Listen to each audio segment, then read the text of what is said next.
الحمدللہ رب العالمین والصلاة والسلام علی رسولہ الکریم اما بعد فقال اللہ تعالی فی القرآن المجید اعوذ باللہ من الشیطان الرجیم بسم اللہ الرحمن الرحیم شہر رمضان الذی انزل فیہ القرآن ھدی للناس وبینات من الھدی والفرقان صدق اللہ العظیم۔ قابل احترام سامعین و سامعات، خلاصہ تراویح کے اس پروگرام میں آپ لوگوں کا استقبال۔ پہلے پارے کا خلاصہ آپ کے سامنے پیش ہے۔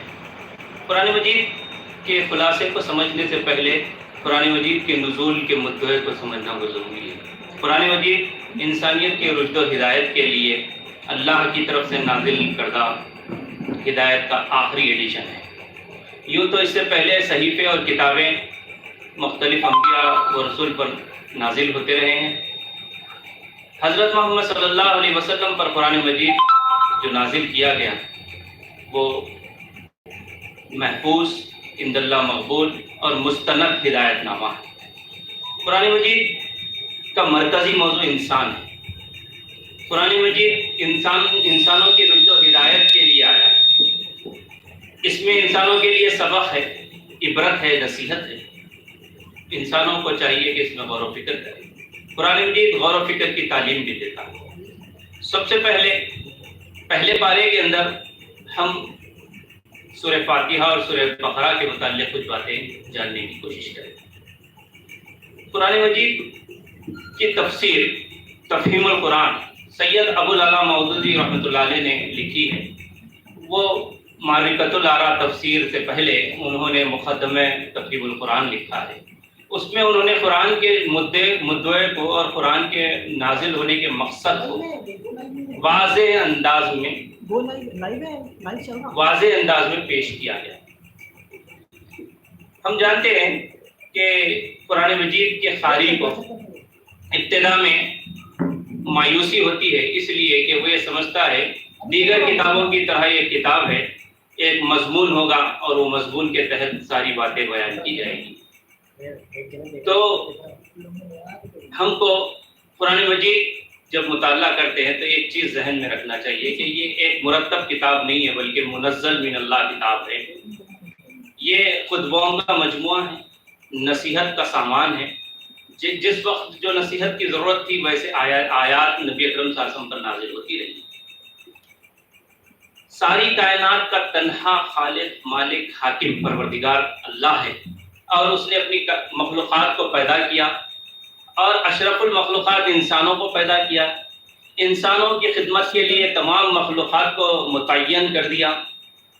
بارے کے خلاصے میں سب سے اہم بات سورہ فاتحہ کا خلاصہ ہے۔ سورہ فاتحہ یعنی یہ قرآن مجید کا اناگریشن ہے، اناگرل چیپٹر ہے، اسی لیے اسے فاتحہ کہا گیا۔ فاتحہ کا معنی ہوتے کھولنے والا۔ یہ سورہ قرآن مجید کو کھولتا ہے۔ قرآن مجید کا آغاز اس سورے سے ہوتا ہے۔ اس سورے کے کئی نام بتائے۔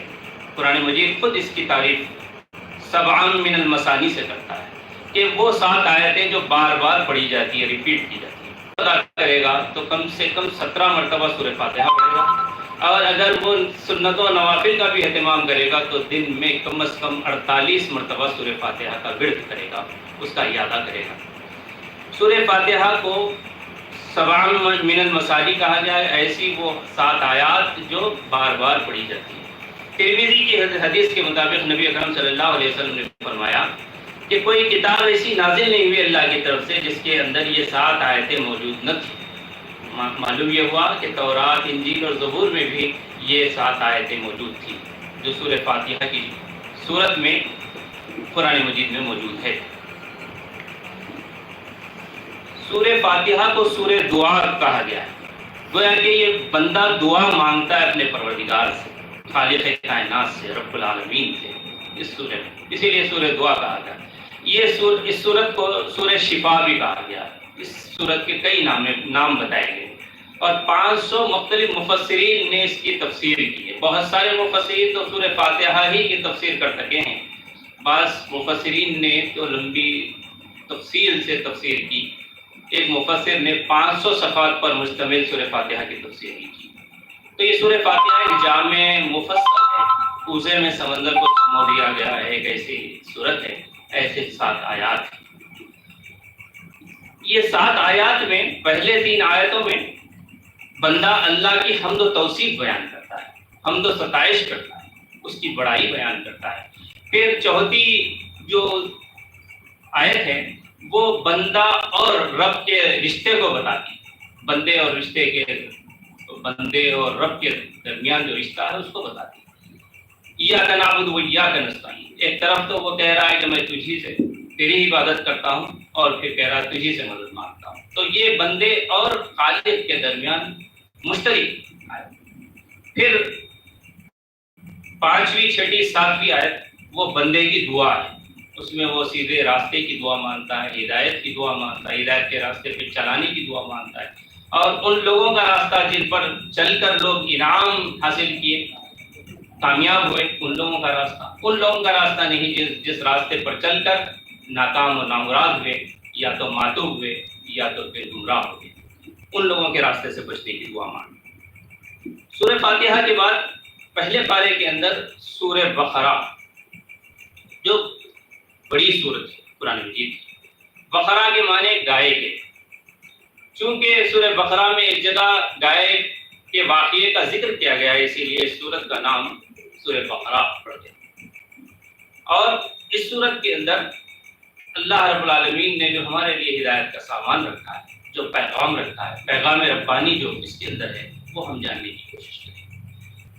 براڈلی اس کو اگر ڈیوائڈ کیا جائے تو انسانوں کی مختلف قسمیں بتائی گئی، پھر قرآن مجید کی اہمیت اور اس کی وقت، اس کے اعجاز کو بتایا گیا، اعجاز قرآن کو بتایا گیا۔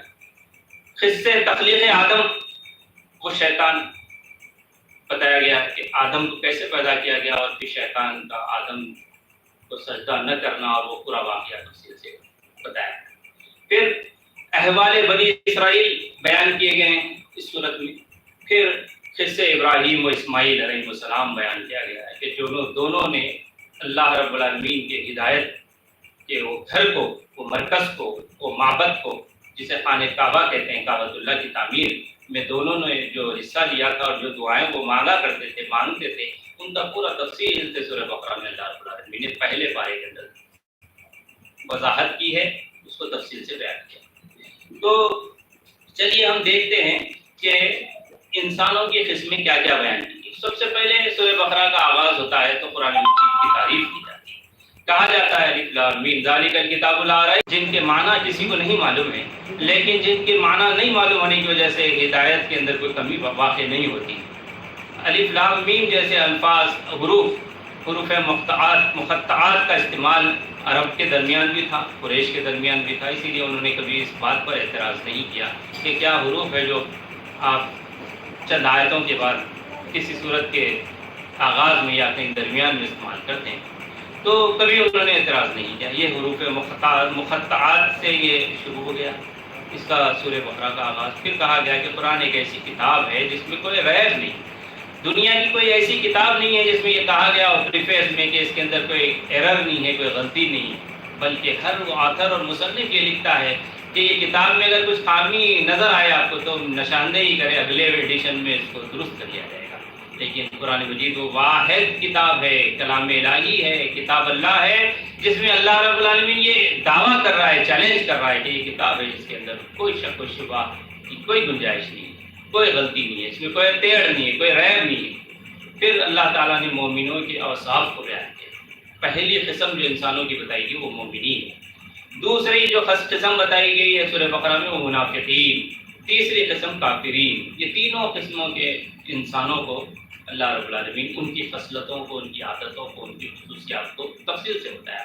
ہم وہ خصوصیات جان سکتے ہیں کہ ایک فرد آیا وہ بندے مومن ہے یا منافق ہے یا کافر ہے، ہم جان سکتے ہیں۔ سب سے پہلے جو صفات کا ذکر کیا گیا مومنین کی وہ یہ ہے کہ ایمان بالغیب، الذین یؤمنون بالغیب، ایمان لاتے ہیں غیب پر۔ غیب پہ ایمان لانا یہ مومنوں کی پہلی صفت بتائی۔ پھر بتایا گیا کہ یہ نماز کو قائم کرتے ہیں، اور پھر بتایا گیا کہ وَمِمَّا رَزَقْنَاهُمْ يُنْفِقُونَ، جو رزق ان کو دیا جاتا ہے اس میں سے یہ خرچ کرتے ہیں۔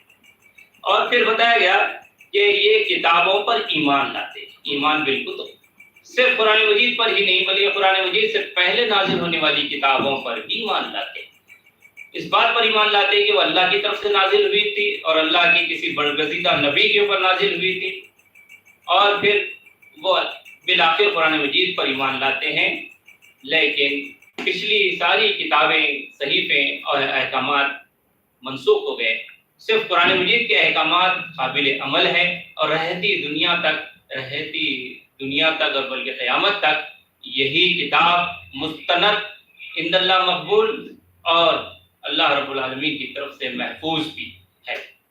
پھر جو صفت بتائی گئی ہے مومنین کی وہ ہے ایمان بالآخرہ، یقین رکھتے ہیں وہ آخرت پر، ان استحضار ہوتا ہے آخرت کا، ہمیشہ خیال ہوتا ہے آخرت کی کامیابی اور ناکامی کا۔ یہ مومنین کے اوصاف بتائے گئے۔ پھر چلیے مومنوں منافقین کی خصلتیں بتائی گئی۔ منافقین کی خصلتیں حدیث کے ذریعے سے بتائی گئی تھی کہ یہ جب بھی بات کرتے تو جھوٹ بکتے ہیں، وعدہ کرتے ہیں تو وعدہ خلافی کرتے ہیں، جو امانتیں رکھائی جاتی اس میں خیانت کرتے ہیں، جب نزاع کا معاملہ ہو جاتا ہے، تنازعہ ہو جاتا ہے، جھگڑا ہو جاتا ہے تو پھر یہ گالی گلوچ پہ اور بد کلامی پر اتر جاتے ہیں۔ یہ 4 خصلتیں بتائی گئی ہے منافقین کی۔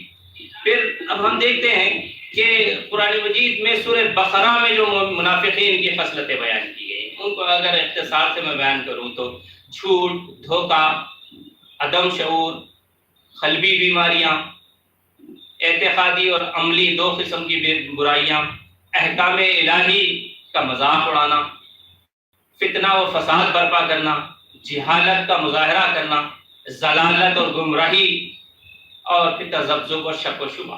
یہ وہ ساری چیزیں ہیں جس کی جو خصلتیں منافقین کی بیان کی۔ حقیقت نفاق سید امین احسن اصلاحی صاحب کی کتاب ہے۔ یہ کتاب بڑی دلچسپی سے تعلق رکھتی ہے۔ اگر کوئی حقیقت نفاق پڑھے تو اسے منافقت کیا ہے، منافقین کی خصلتیں کیا ہے، نفاق فی الامر شے کیا ہے، وہ جو ہے جاننے کی ہم کو جو ہے موقع ملتا ہے۔ امین احسن اصلاحی صاحب کی کتاب میں جو انہوں نے وضاحت کی ہے اس میں انہوں نے براڈلی منافقین کو 2 حصوں میں تقسیم کیا، 2 حصوں میں تقسیم کیا ہے، اور بتایا گیا کہ پہلی قسم منافقین کی اعتقادی منافقین، یہ منافقین کے ایمان میں اور عقیدے میں گڑبڑ ہوتی ہے، بگاڑ ہوتا ہے یا کمی ہوتی ہے۔ دوسرے عملی منافقین ہیں۔ عملی منافقین یعنی اعتقاد تو اچھا ہے لیکن عمل کے اندر کوتاہی کا مظاہرہ کرتے ہیں، سستی کا مظاہرہ کرتے ہیں، اپنے مفاد کو پیش نظر رکھتے ہیں، یہ عملی منافقین ہیں۔ پھر ہم دیکھتے ہیں کہ تیسرے قسم کے انسان جو قرآن بیان کرتا ہے وہ کفار ہے۔ کفار کی یہ خصوصیت بتائی گئی کہ ان کی آنکھوں پر پردہ پڑا ہوا ہے، یہ حقیقت کو دیکھتے ہیں اور حق کو دیکھتے ہوئے بھی اندیکھا کرتے ہیں، ان کے دلوں پر اور کانوں پر مہر پڑ گئی ہے، گویا کہ سیل لگا دیا گیا ہے، اب مہر لگ گئی ہے کہ کوئی چیز ان کے اندر جانے والی نہیں ہے یا اندر سے کوئی چیز باہر آنے والی نہیں، یعنی ان کا کفر ان سے جڑا رہے گا اور یہ کفر سے باہر نہیں آئیں گے، کبھی ایمان لانے والے نہیں، قرآن کہتا ہے۔ پھر اعجاز قرآن کے بارے میں قرآن یہ چیلنج کرتا ہے، فَتُوا بِسُورَةٍ مِّن مِّثْلِهِ، اس جیسی صورت ایک آیت ہی گڑھ لاؤ، بنا لاؤ، وضع کر لاؤ، یہ قرآن کا چیلنج ہے۔ آج تک بھی اس چیلنج کا جواب کوئی نہیں دے سکے۔ خانہ کعبہ میں سورۃ الکوثر لگائی گئی، اِنَّا أَعْطَيْنَاكَ الْكَوْثَرَ فَصَلِّ لِرَبِّكَ وَانْحَرْ إِنَّ شَانِئَكَ هُوَ الْأَبْتَرُ۔ یہ کلام پڑھ کے ہر شاعر آتا اور سر پکڑ لیتا اور کہتا کہ یہ انسان کا کلام نہیں ہے، پھر وہ کہتے ہیں مَا هَذَا كَلَامُ الْبَشَرِ۔ انہوں نے سورہ کوثر کی آیات کے وزن پر جو بات کہی وہ یہی کہی کہ یہ کلام بشر کا نہیں ہو سکتا، یہ خدائی کلام ہے، یہ الہامی کلام ہے، یہ اللہ کا کلام ہے، رب العالمین کا کلام ہے، خالق کائنات کا پیغام ہے۔ تو یہ قرآن کا کھلا چیلنج، اوپن چیلنج، یہ اس کے اعجاز کو بتاتا ہے۔ قرآن کے اعجاز کو سمجھنا ہے تو اس کی فصاحت اور بلاغت کو دیکھنا پڑے گا، اس کے شاعرانہ انداز کو دیکھنا پڑے گا کہ شاعر کہتا ہے کہ کوئی شاعری نہیں ہے، یہ شاعری سے بڑھ کے چیز ہے، وہ بلند چیز ہے۔ اور فصاحت اور بلاغت کا معاملہ، اس کی گرامر کا معاملہ یہ ہے کہ 1400 سال پہلے جو عربی کی گرامر تھی، قرآن مجید نے جس گرامر کو، جن اسلوب کو استعمال کیا ہے اور جس فصاحت اور بلاغت کا مظاہرہ قرآن کرتا ہے وہ آج تک بھی عربی زبان کے اندر کوئی تبدیلی واقع نہیں ہوئی، آج بھی وہ جو ہے برقرار ہے۔ یہ ہے اعجاز قرآن، اور قرآن کا اعجاز یہ بھی ہے کہ جو اسے پڑھتا ہے ہدایت کے لیے تو اس کا دل ہدایت سے محروم نہیں رہتا، ہدایت سے مالا مال ہو جاتا ہے۔ اگر کوئی ٹیڑھ نکالنے کے لیے پڑھتا ہے تو اللہ رب العالمین اسے ہدایت سے محروم کر دیتا ہے۔ یہی وہ کتاب ہے جس کی وجہ سے کئی قوموں کو ترقی حاصل ہوئی، یہی کتاب ہے جس سے کئی قومیں تباہ ہو گئی، نیست و نابود ہو گئی اور زوال کا شکار ہو۔ یہ کتاب کا اعجاز ہے، اس کو قرآن مجید میں سورہ بقرہ میں واضح انداز میں پہلے پارے کے اندر بیان کیا گیا، جز اول میں بیان کیا۔ تخلیق آدم کا واقعہ اس کے اندر نصیحت ہے انسانوں کے لیے۔ اصل میں تخلیق آدم کا واقعہ یہ بتاتا ہے کہ انسانوں کو اللہ رب العالمین نے پیدا ہی اسی لیے کیا ہے کہ انہیں زمین کا خلیفہ بنائے۔ انی جاعل فی الارض خلیفہ، میں زمین میں خلیفہ بنانے والا ہوں۔ فرشتوں نے اعتراض نہیں کیا تھا، بلکہ فرشتوں نے اپنے ماضی کے تجربے کے روشنی میں کچھ باتیں کہی تھی، جس کو لوگ مشورہ کہتے ہیں، جسے اعتراض کہتے ہیں۔ اسے اعتراض کہنا بھی غلط ہے اور مشورہ کہنا بھی غلط ہے، کیونکہ مشورہ اللہ کو درکار نہیں ہوتا، اللہ کسی کے مشورے کا محتاج نہیں ہوتا۔ فرشتوں نے اعتراض کیا تو وہ اس کا اعتراض کا اللہ کو فرق بھی نہیں پڑتا، لیکن جب انہوں نے کہا کہ اللہ تو ایسی مخلوق کو تو اپنا خلیفہ بنا کے زمین پہ بھیجنے والا ہے جو اپنے اختیار کا غلط استعمال کر کے کچھ تو خون بھی بہا سکتے ہیں اور فساد کی آماجگاہ بنا سکتے ہیں تیری زمین کو، تو اور وہ کہنے لگے کہ ہم تیری تسبیح کرتے ہیں، تقدیس کرتے ہیں، تیری حمد و ستائش کرتے ہیں، تیری تسبیح بیان کرتے ہیں، پھر کیا ضرورت ہے کہ کوئی ایک مخلوق کو تو پیدا کرے۔ تو اللہ نے جواب میں کہا، آدم علیہ السلام کو اشیاء کے نام سکھا دیے۔ جب وہ اشیاء کے نام جان گئے تو حضرت آدم علیہ السلام اور فرشتوں کا مقابلہ کرایا گیا، اور فرشتوں سے پوچھا گیا کہ ان چیزوں کے نام بتاؤ، وہ بتانے سے قاصر رہے، اور حضرت آدم علیہ السلام نے تمام چیزوں کے نام بتا دیے۔ اس سے بتایا گیا کہ اللہ رب العالمین نے آدم کو علم دیا، وہ علم اور عقل دیا اور ارادے اور انتخاب کی آزادی دی، وہ ہے دراصل انسان کے وصف کو بیان کرتے۔ انسان کو خلیفہ بنایا گیا، جس کو خلیفہ بنایا جاتا ہے اس کو اتھارٹی دینا پڑتا ہے، اس کو اٹانومی دینا پڑتا ہے۔ یہ اٹانومی اتھارٹی انسان کو دی گئی ہے کہ وہ چاہے تو اما شاکروں و اما کفورا، چاہے تو وہ سیدھا راستہ اختیار کرے شکر گزاری کا، یا تو وہ کفران نعمت کا راستہ اختیار کرے۔ انسانوں کو کھلی چھوٹ دے دی گئی۔ پھر بتایا گیا کہ حضرت آدم علیہ السلام کو پیدا کرنے کے بعد جو سجدہ کرنے کا حکم تھا، دراصل آدم علیہ السلام کی بڑائی کو بھی بیان کرنا تھا۔ وہاں اللہ تبارک و تعالیٰ اللہ کے حکم کی پابجائی ہوتی ہے نہیں، تعمیل ہوتی ہے نہیں، یہ دراصل امتحان لینا چاہتا تھا، جس کے اندر جو عزازیل تھا، ابلیس تھا۔ ابلیس تو بعد میں نام پڑا، وہ مایوس ہو گیا اللہ کی رحمت سے، اسی لیے ابلیس آ گیا، اس کا نام تھا عزازیل۔ قرآن کہتا ہے وہ کانا من الجن، وہ جنوں میں سے تھا، چونکہ وہ پڑھایا کرتا تھا فرشتوں کو، اسی لیے فرشتوں کی محفلوں میں بیٹھا کرتا تھا، اور زیادہ تر وہ بزرگی اور برتری کا وہ مستحق قرار پایا، کیونکہ وہ فرشتوں کو تعلیم دیا کرتا تھا۔ اللہ تبارک و تعالیٰ نے اسے علم دیا تھا، لیکن اس نے علم کو حاصل کرنے کے بعد اللہ کا شکر ادا کرنے، اللہ کے حکم کی پابجائی کرنے اور تعمیل کرنے، اللہ کے حکم کی تعمیل کرنے کے بجائے اللہ رب العالمین کی اس نے نافرمانی کی، آدم کو سجدہ نہیں کر کے۔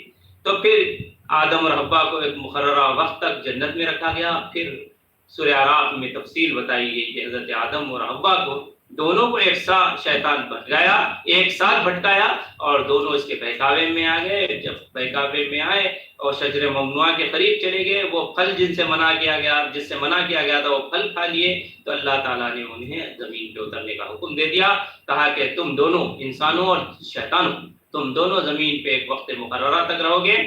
اور پھر اللہ تعالیٰ نے آدم اور حوا کو کہا کہ جب تمہاری طرف میری طرف سے کوئی ہدایت آئے تو تم اس کی تعمیل کرنا، اس کی اتباع کرنا۔ یہ نصیحت کر کے انسانوں کو زمین میں بسایا گیا۔ دیکھیے، جب فرشتوں سے اللہ نے کہا کہ ہم زمین پہ خلیفہ بنانے والے ہیں، تو اللہ کی اسکیم میں پہلے سے موجود تھا، شامل تھا کہ انسانوں کو بالآخر زمین پہ رہنا۔ اللہ تبارک و تعالیٰ نے تو وہاں پر آدم اور حوا اور شیطان کے واقعے سے بتایا کہ انسان بھول چوک کا جو ہے یہ بھول چوک کا شکار ہو جاتا ہے، بھول جاتا ہے اور قصور کر بیٹھتا ہے. یہ انسان کی کمزوری ہے، لیکن انسان کی کا وصف یہ بھی ہے کہ وہ بھول چوک اور قصور ہونے کے بعد اللہ کی طرف پلٹتا ہے، اللہ سے توبہ کرتا ہے.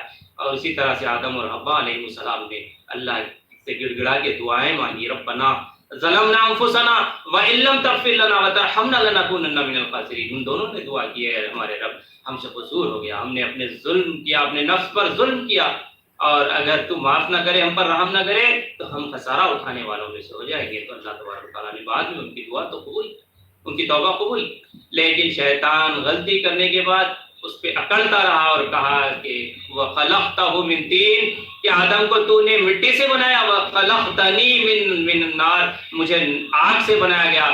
مٹی اور آگ دونوں میں فرق یہ ہے کہ آگ بلندی کی طرف جاتی ہے اور مٹی پستی کی طرف جاتی ہے. مٹی پست ہوتی ہے اور آگ بلند ہوتی ہے.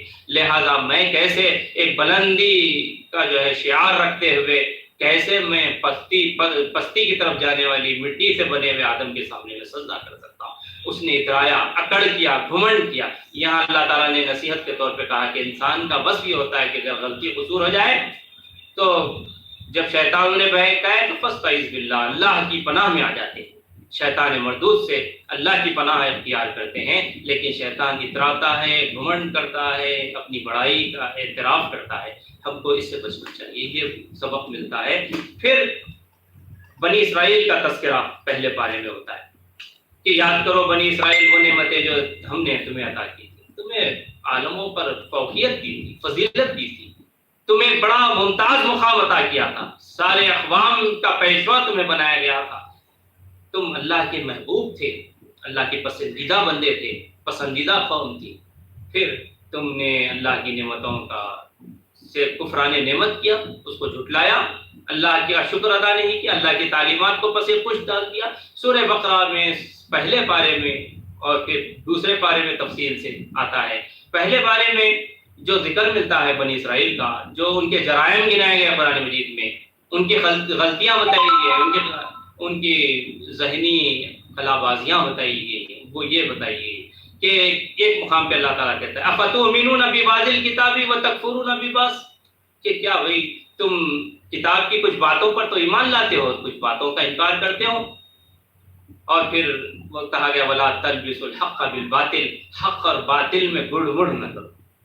کتاب کی کچھ باتوں پر ایمان لانا، جس کا کچھ باتوں کا انکار کرنا، یا حق اور باطل کو گڑ مڑ کرنا، اس طریقے سے سمن خلیل پر، محدود آمدنی پر، محدود مفاد پر اللہ کی آیات کو بیچ دینا، اللہ کی آیات کا مذاق اڑانا، اللہ کے بھیجے ہوئے نبیوں کا مذاق اڑانا، ان کو بغیر کسی حق کے ناحق قتل کر دینا، یہ وہ جرائم تھے بنی اسرائیل کے جو اللہ تبارک و تعالیٰ نے قرآن مجید میں گنائے ہیں اور پہلے پارے میں گنائے ہیں.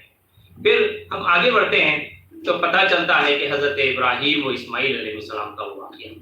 حضرت ابراہیم اور یاد کرو وہ وقت جب کہ ابراہیم اور اسماعیل باپ اور بیٹا خانہ کعبہ کی دیواریں رفع کر رہے تھے، بلند کر رہے تھے، اینٹ پر اینٹ رکھ رہے تھے، رفع کر رہے تھے اور قواعد اٹھا رہے تھے. تب انہوں نے دعا کی تھی اے اللہ اس شہر کو امن کا شہر بنا، یہاں پر تو ہر قسم کے میوے ہوگا، یہاں ایک ایسی امت کو اٹھا جو تیری فرمانبردار ہو، یہاں ایسے رسول کو بھیج جو تیری آیات پڑھ کر سنائے، لوگوں کے نفوس کا تزکیہ کرے، لوگوں کو کتاب اور حکمت کی تعلیم دے، ایسے نبی کو بھیج. وہ دعائیں کر رہے تھے اور ساتھ ساتھ اللہ کے دین کا کام کرتے ہوئے، اللہ کے گھر کی تعمیر کرتے ہوئے، قواعد کو رفع کرتے ہوئے وہ دعا کرتے جاتے ربنا تقبل منا، ربنا تقبل منا. اللہ ہم میں سے یہ ہماری کوششوں کو تو قبولیت عطا فرما، شرف قبولیت عطا فرما، اس کو قبول کر لے ہماری کوششوں کو. بندوں کو یہ تعلیم ملتی ہے، بندے مومن کو یہ تعلیم ملتی ہے کہ جب وہ اللہ کے دین کے لیے کوشش کرے، اللہ کے لیے عبادت کرے، تو ہمیشہ زبان پہ یہ رہے کہ اللہ قبول کر لے، اللہ ہمارے عمل کو قبول کر لے. یہ تعلیم باپ اور بیٹے ابراہیم و اسماعیل علیہ السلام نے ہمیں دی. پھر حضرت ابراہیم و اسماعیل علیہ السلام کی وہ دعا کہ اللہ ایسی ایک امت کو یہاں پہ برپا کر جو تیری فرمانبردار ہو. اللہ تعالیٰ نے امت مسلمہ کو وجود میں لایا. اللہ کے یہ برگزیدہ دونوں بندوں کی دعا کے نتیجے میں اللہ کے آخری نبی حضرت محمد مصطفیٰ صلی اللہ علیہ وسلم کو بنی اسماعیل میں خانہ کعبہ کے پاس قریش کے قبیلے میں پیدا کیا تاکہ رہتی دنیا تک کے لیے رشد و ہدایت کا وہ سامان کرے، انسانیت کی ہدایت کا سامان کرے، انسانیت کے لیے وہ سبق دینے اور پیغام دینے کا کام انجام دے، لوگوں کی کمرے پکڑ کے ان کو جہنم کی آگ سے روکنے کا کام کرے۔ نبی اکرم صلی اللہ علیہ وسلم کو نبی صلی اللہ یہ دو برگزیدہ انبیاء ابراہیم و اسماعیل علیہ السلام کی دعا کے نتیجے میں پیدا کیا، دعا کی مقبولیت کے طور پہ پیدا کیا گیا، اور آپ صلی اللہ علیہ وسلم کو قرآن کی آیات پڑھ کے سنانے والا بنایا، لوگوں کے نفوس، لوگوں کے زندگیوں کا تزکیہ کرنے، ان کو پاک اور منزہ کرنے والا نبی بنا کے بھیجا گیا، اور انہیں کتاب اور حکمت کی تعلیم دینے والا نبی بنا کے بھیجا گیا۔ یہ کچھ باتیں تھی پہلے پارے کے خلاصے کے طور پر۔ بارک اللہ لنا ولکم فی القرآن العظیم واستغفر اللہ لی ولکم وآخر دعوانا الحمد للہ رب العالمین۔